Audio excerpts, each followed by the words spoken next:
Hey guys, welcome to episode 8 of FormuLATTE. My name is Shreyas, and this is my co-host Saranch. And today we're here with our special guest, Mr. Saurabh Bansal. Mr. Bansal went to Brooklyn Technical High School before graduating from Rutgers University, majoring in electrical and computer engineering. Hi, Mr. Bansal. How are you today? Hey guys, I'm good. How are you? Doing well. Yeah, doing great. Can you tell us a little bit about your background and how you grew up? Yeah, definitely. So, I was born in India, born in Delhi, and then lived like 1-2 years in Bangalore with my parents until we moved, immigrated to New York City. So my dad worked in Infosys at that time, and then started working in Bank of America. And my mom was a housewife at that time. She was just chilling her life. And then grew up in Forest Hills, Queens, my whole life, and went to a private middle school. Kind of was nice, kind of was not nice. It was kind of mixed. But then I got into Brooklyn Tech High School after taking the SHSAT. So it's like SAT, but for high school students. And got into Brooklyn Tech. I think one of the best schools in the nation. But besides that, it's like the memories that I made there, phenomenal. Then I got into Rutgers University, so we moved to New Jersey because who wants to pay out-of-state tuition? Moved to Piscataway originally, and then we built a house and moved to Metuchen, and now I've been in Metuchen since. From there, graduated Rutgers with electrical and computer engineering, and I've been at Lockheed Martin for 3 years now. Wow, that's amazing. Thank you. Yeah, so where did you get that, initial, jump to go to engineering, and, where does that interest come from? So I think the interest started purely from my dad. He's been in banking his whole life. So now he works at Fidelity Investments. But because of him, watching him grow, watching his work ethic, he went to IIT. So all of his friends are from IIT. And I'd meet them and I'd be like, wow, they're such smart bunches. They think in a different level. Didn't realize that's also an IITian's brain. So they do think in a weirder level. But seeing that kind of motivated me to learn more. My whole life I've been growing up surrounded by math, science.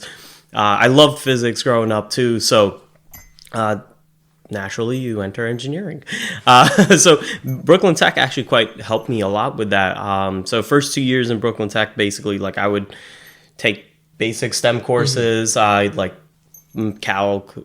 pre-calc, you take AP courses for AP Comp Sci and all that. But then after the 2 years of taking normal general classes, you could choose a concentration the next 2 years. So I did electrical engineering in high school, which is phenomenal. It was the smallest major in my high school. 1,300 was my graduating class, and it was just 30 of us in electrical engineering. So we were the closest bunch for at the end of senior year. We all knew each other's lives at that point, right? Because we would have first to seventh period together. Yeah. So naturally, you just know them by heart. And then doing electrical engineering kind of was fun. So I chose the next step in Rutgers, which was electrical and computer, because I was why only major in hardware? Why not both software and hardware? Right. So ECE and Rutgers then helped me grow from there. Realize I don't like waves. I might love physics. I hate waves. So electrical engineering was all waves. So I then went more into computer engineering than electrical. And yeah, it was fun. A lot of rigorous classes. Took some intro to computer systems classes, which beat me up like crazy. And then got into Lockheed as a systems engineer. Since then, been Lockheed as a systems engineer and progressing as best as I can. At least my boss says I do good. So started as an associate member engineer, went into member engineer, so I work on the Aegis Defense System. And systems engineer is you're in the middle of engineering. You do everything, but nothing at the same time. You never concentrate heavily on software, hardware, systems, program management. It's you do everything at the same time. Yeah, I think it's cool to see how you chose a track and you knew you wanted to do it. I mean, after the first 2 years of high school, it should be at the end of your sophomore year, which is, that's not something you see really often with with kids are in our school, right? I know Shreyas, he actually started the high school on the STEM track, Yeah, right? so- But that's not really like that prevalent in our high school. Yeah, so I just wanted to like build on that. So yeah, I did like enter into high school. Like 8th grade, I was like really keen to this thing called STEM Academy. And then I realized like, oh, okay, so STEM Academy was like, it was just like you. It was like the same bunch of like 40, 45 kids. We would all have like intertwined classes. And it would be like, it was great for the first couple of years. And then after sophomore year, like they didn't let me take other classes. So I was like, oh, okay, so I might need to come out. And it also like shifts because of like clubs and stuff in our high school. And I think clubs really shape the way that I like think and like do things now, to be honest. Yeah, we have a lot of clubs offered in our high school. Some of the ones we do together are Model UN. Yes. I Model did UN it was so myself fun. in high school. Love Model. I loved it. And FBLA as well. We're going to FBLA nationals in a couple of weeks, right? I do French Honor Society. It's just like I'm just combining all of my interests because I want to be a lawyer when I grow up. That's like one of the like probably the path I'm gonna go down, but I'm not like entirely sure about it right now because I don't know if I want to like slave away the first 5 years of being a lawyer, working 8 a.m. to 10 p.m. every single day. Yeah. Right. And I think So I was just gonna ask. I see all like these things on social media of people like doing their engineering degrees, and it just looks like absolute torture. Just pages of math and math and math. And I remember I was watching a YouTube video of some math proofs for like an engineering PhD, and it was like it was just like it wasn't even like letters or numbers. It was just like symbols. Yeah. It was just symbols on symbols on symbols. How was that like your experience? Oh my god, Cal always beat me up. So I like going to Brooklyn Tech, right? Like it's like you have this ego in you, like I went to the best high school in the nation. I'm like, I got this. Right. Walked into my first calc exam, and did not do good.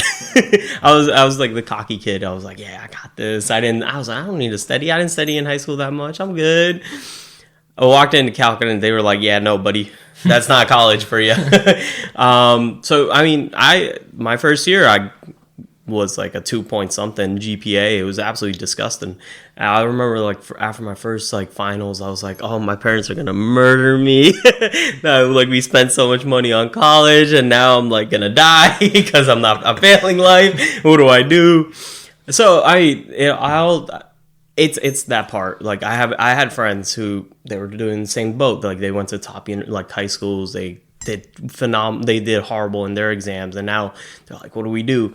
It turned into who could get out of that guilt. And all it turned into was, what are you doing about it? Yeah. Right. So you want to do lawyer, right? Like, yeah, that 8 to 5, anywhere you go, you'll be done in that. Right. No matter what track you take. Like, let's say my engineering, those like 50 pages worth of papers that you're seeing us doing equations is because we don't want to fail anymore. Because to fail, like you get a 30%, that might be a B in this class. But that 30%, you got to practice like 100 hours, like pages, formulas. So I like love using my girlfriend, her best friend, like as an example, right? They had a Calc 3 exam. They went into they booked like a classroom to study all night. They pulled an all-nighter just practicing problems. Every problem the professor gave, they went through like Google. They watched all those videos. They tested. Like they were writing boards. Like I came in the morning with coffee, and they were just slumped, like staring at an equation. And I was like, "You guys forgot a 1." And they're like, "Damn it!" Oh my god. But things like that, right? Like it's the hard work that gets you anywhere. So let it be engineering. Yeah, it's crazy. I did pre-law, like I did Model UN. You've got ample research that you have to do prior to one of your like competitions. Yeah. You're reading, you're taking notes, you're trying to figure out like I forgot the terminology because it's been so long, but like there's discussion times where you're talking to the floor, and then there's a discussion time where it's like small groups, like moderated caucus on one. Yeah, exactly. So like those times, like you gotta know who wants what. Like you don't think about it because you're having fun. Yeah. But that's the point about work is like once you're having fun, that 8 to 5 feels like 20 minutes. Yeah, I mean, like it was kind of like similar in Model UN, like something that I felt. I wasn't really like into like talking to that many people for like I didn't really like have that like initiative for Model UN until my junior year. And then when I did it this year, it like kind of like changed my perspective because it was like you need to talk to people at the right time about the right things, you know, connect with these people. And then there's also the fact that you're sitting there for like 8 hours a day just like talking about some topic. But yeah, again, like if you talk to the right people, it just becomes fun. So like honestly, it was one of the most enjoyable experiences this year. I mean, I only got into Model UN. I've been doing it since my freshman year. I've done it because I love arguing. Right, that's like one of the main reasons I want to become a lawyer too. Just like I mean, I think one of the best ways I would describe myself is really outgoing and like competitive in that way. So I love going to Model UN, and I don't know if you remember, but we draft resolutions that are like passed on the floor and like things of those sort. And that's just one of my favorite things to do because disagreeing with someone and then having the correct evidence to back yourself up. Oh yeah, it feels so good. So when you like went to Rutgers and now you're out of Rutgers, right? How much does it really translate? Like the 50-page equations going for the math you're doing. How much does it really translate to your job right now? So a lot of the courses you're taking in like college are not what you're going to be doing at work, right? A lot of it seems into kind of like you're kind of honing down your work skills, like problem solving skills. If you have public speaking classes, then like your public speaking skills, like all it's doing is kind of like honing you down to like what you should be practicing, what you should be good at. So when you enter work, you know you're the lowest of the person because you've just entered your after college. You're not going to be making that like 1 mil right off the bat. They will be looking at you like, oh, you don't know anything. Like, you could know everything, but when you enter work, do not act like you know everything because you don't. There's people who are connected better than you. There's people who have been working longer than you, and they could be at the same position just because they're enjoying that position, not because they can't grow, but they just enjoy staying there. But those people will call you out on your bull. Like, always be like, that's the same thing. So everything you learn in high school, college, kind of like just upgrades you to the next level. And that's how you should be using your high school and college a lot is, your courses are all over the place. Have fun. Take some courses that you've never taken. So I took Hindi in college, right? I was like, you don't really think about like a person's like, I'm going to go to college. I'm going to take Hindi. But it was something random. Like this is the time when you can take these risks. You can try these different classes. Like you could do Model UN. You could do, what did I do? Like I did robotics in college, but in like high school, I was doing like NSBE, which is National Society of Black Engineers. I know, don't look at my face and say that. But I joined that. I was on the newspaper club. I was an editor on the newspaper, right? I was senior class president. Wow. And then I was helping out the robotics club here and there. So things like that. Like this is the moment. This is the time. You're young. You have the energy. Just learn. Yeah, I mean, like, I think those, like, experiences, like, help you grow. And, like, of course, in the high school, you're, like, learning more later in life. Yeah. So my thing is, how did you, like, prepare for that job? Because the classes, I mean, they're obviously filling you with information, but, like, what else did you do to help you, like, say, oh, this is my job, I need to do this to get this? Like, some things, like, preparing for, like, internships, maybe, like, other things like that. So, like, internships, like, that's the best part for learning, because they know you know nothing. Yeah. So, that's the time where you can kind of, like, learn to listen. I think learning to listen is one of the hardest skills, like, a lot of people have.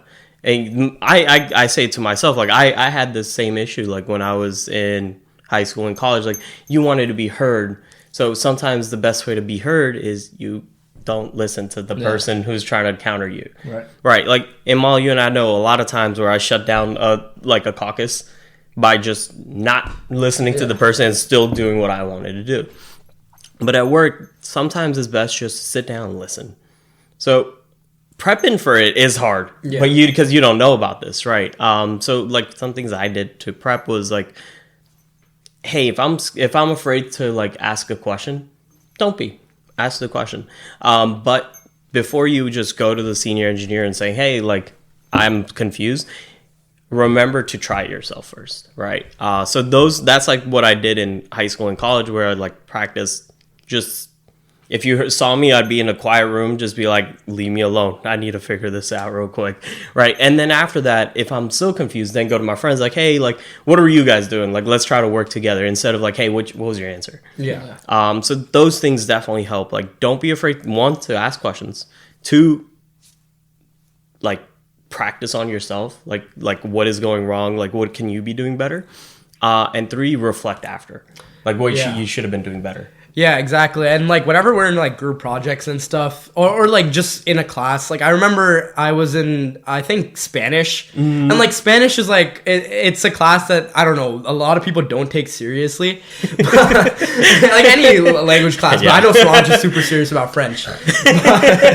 He's on the honor society, man. Of course. And then so like every time it would just be like, what did you get for this answer? But like in a different class, like calculus, it was more like, oh, how did you get here? What did you do? Same with like physics. Like this year, physics has been an absolute doozy. Like I just like that's the only word I can like describe it as.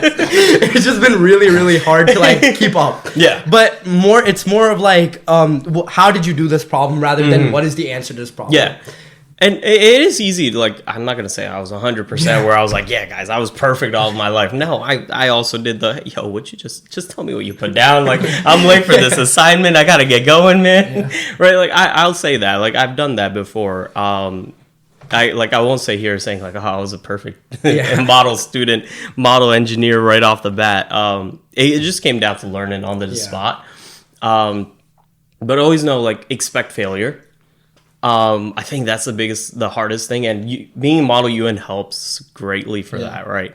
But also just being in any club, if you're in any competition, just be prepped to lose, because sometimes it's okay to lose, because then that's how you know what to do better. And I tell that to my little brother. He's a senior in Metuchen High. I like tell my parents, like, yo, it's okay. He failed, it's okay. Yeah, yell at him, it's fine.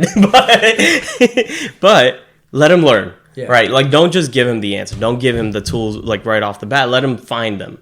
Let him use it himself. So AI, right? Like everyone keeps asking, like, oh, is AI taking your job and stuff like that? No, it's a tool. Yeah. Right. If AI is taking my job, well, then we're not fit to be humans.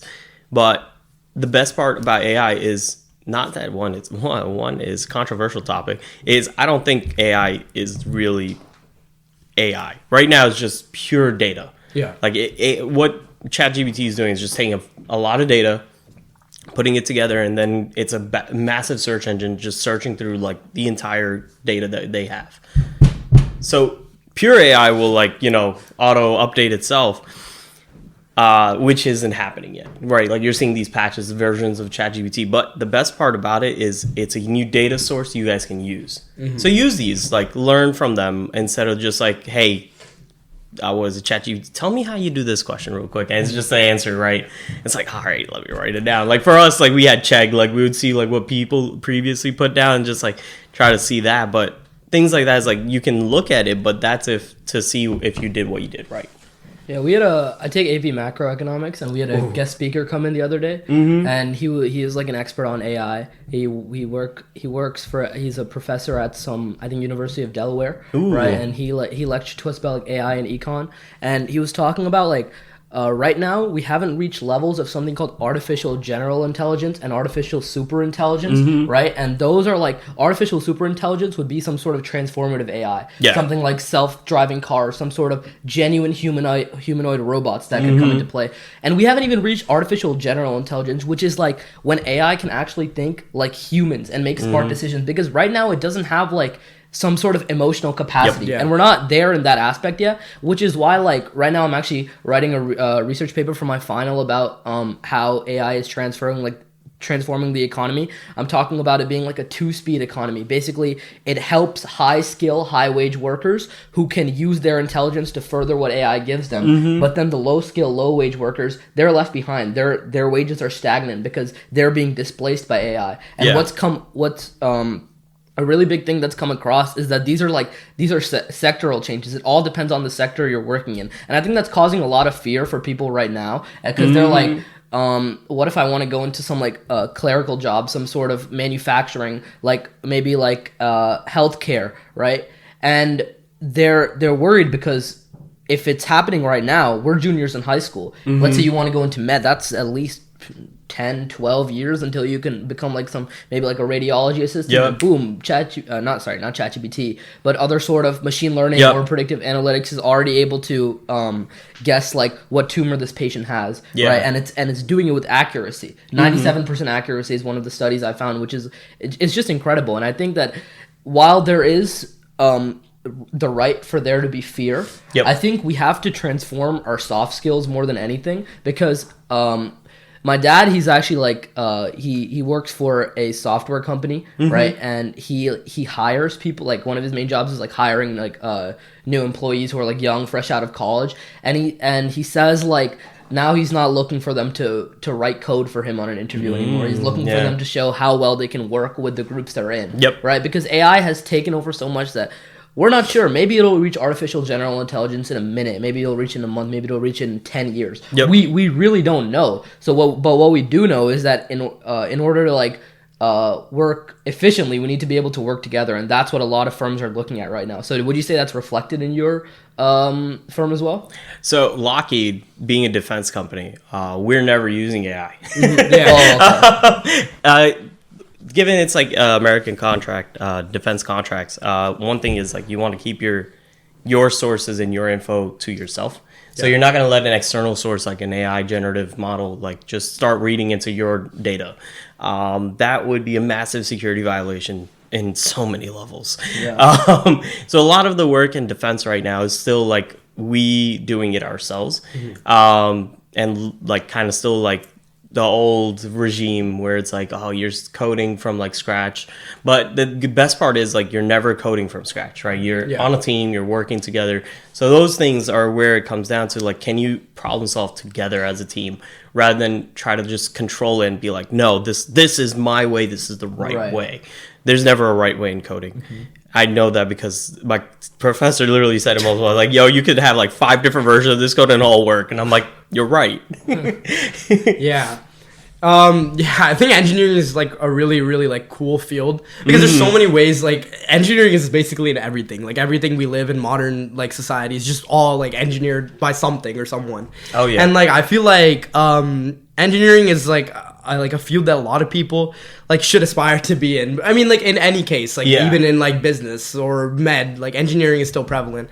And I mean, it's just like really cool to me because I see like physics problems now, and they're like, how do people do this for their entire life? And I don't know, maybe it's just me. But, I like seeing my dad grow up, right? Like I didn't know everything what was happening, so I was like, see him like he loved like reading his physics problems and then solving it and then writing a book on like his problem solving. I'm just looking at him like, what are you writing? What is this? Like, what is alpha? What's gamma? What are you writing, brother? But now I look at him, I'm like, oh, I'm dumb. I haven't been practicing my stuff.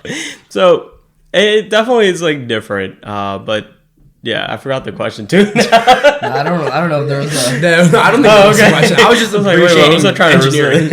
I have some friends going into engineering, and I was like, one of my friends, I was like in the car with him on the way home from somewhere. I was like, oh, what are you majoring in? He was like, I was sorry. I was like, are you majoring in engineering? He was like, yeah. I was like, what kind? He was like, I forgot. A lot of times, like when you enter engineering, like you put in the application for like electrical and computer engineering, but like your first year is purely like everyone's taking the same courses, so you still have that chance to switch. So a lot of times, like I applied for EC, but doesn't mean like my second year I can't choose mechanical engineering because first year all of your core classes are the exact same. They differ a little bit, like electrical and computer engineering. For us, we didn't have to take a second semester of chemistry. Mechies, they had to take everything. Chemical engineers didn't have to do our ECE class, like things like that. So that's where like a little differed, but like you could still switch. Yeah, I have one final question. And it's on the line of like advice to people who are trying to get into like any field. And the question is like, how do you deal with pressure? Because of course engineering is like one of the fields with a lot of pressure from either parents or like grades or just anything. So how did you deal with pressure, and how would you say that like to navigate that? I mean, my whole life, I've been like learning here and there. Let it be high school, let it be college, let it be my work, right? Like at work, I think it's the highest pressure because defense, you got to be 100%. There isn't 99.99. That means like there's that 0.01. Someone's gonna hurt our boys out there. It has to be 100% accurate. So that's a different type of like pressure in itself when working. But like in high school, like the pressure was like SAT, I need to get this grade, I need to get this GPA, I need to do this, I need to do that, right? Like I think all it came down to was learning and being prepped to do better later. It sounds weird, but I think the best thing you could do as high school students or like college students is, one, be ready to fail, like I've been said earlier. Two, don't be afraid to ask questions. Don't be afraid to learn, and read up, right? Like learn, use the new tools that you have. This huge like ChatGPT, right? Like that's a huge like data source, right? Like you learn from that. Like randomly ask a question, just read it up. Third, like for pressure itself, I think it's just when you're in that like zone where you're like, oh my God, everything's like hitting you at once. Take a step back. Yeah, it's a lot, but it's manageable. Everyone can, if other people have been doing it, that means you can too. Anyone can do everything. So all you just gotta do is like take a breather. It's like, wait, I need to breathe. I need to see what the hell I have to do. So there's some moments where like I would have like homework for like 5 classes, right? And then I have 3 finals coming up. I'm like, wow, I gotta do all of this in one day. What am I doing? So I take a step back and like kind of prioritize, right? Some things will slip through your fingers, some things won't. But the thing is, take a step back, release, breathe a little, go back into it, right? With a plan of action and plan of and don't make a plan that's so rigorous. Like if it breaks, it breaks. Like keep it a little open, learn from it, right? College, you have a newfound freedom. Learn to control that freedom. It's very easy to just play video games all night, which I've done. It's very easy to not be studying. It's very easy to just, my friends are going out, I'll go out with them, right? Learn when to hold yourself back, like when to take control of your life, take control of your schedule, and learn like what you want to do, right? Everything is a plan. But if your plan is falling apart a little, learn what you could be doing better, right? And at work, just don't fight someone. Don't get so pissed off at work that you ended up like arguing with someone. But same things, like take a step back, breathe. What is going wrong? If something is falling out and you know it, communicate that very effectively right away. Let it be in like law, let it be in pre-med, let it be in engineering. Like, don't be afraid. Like if you are about to let some work slip, talk to someone, say, hey, this thing is about to like fall through my cracks. Like, are you able to like carry this work? Try to have a backup plan at all times too. And just don't be afraid to talk to each other and like, you know, de-stress, take your time off. Like in engineering, like right now where I work, I get 4 days a week of work and then my Fridays are off, which is wonderful. Now I have a 3-day weekend, but I take like the Friday to like just relax, enjoy. Like, well, in my personal life, if like my friends, we've been slacking to talk, I'll like call them up, reconnect with them, or if like I haven't done my laundry, to get that laundry basket, put it in, right? Like take the time to yourself as well. It's important to like be on your track, but at the same time, it's important for your mental health to like kind of like be in tune, right, with yourself and with your life. So don't be afraid to take a little step back and just relax. Yeah. I think the most important thing that you said there was we're always learning, right? Mm-hmm. We're learning right now. We'll be learning in college. We'll be learning even when we get our job. I'm sure you're still learning at your job. And it's not just learning about like the equation stuff, how to analyze the passage. It's learning like how to connect with people, how to build new skills. Right, and I think that's just a great ending note too. Yeah, definitely. So thank you, Mr. Bansal. Of course. Thank you so much. Thank you. We really had a great time talking to you today. Thank you guys for watching. Yeah. Thank you. Hey guys, have fun. Brewing success, one sip at a time.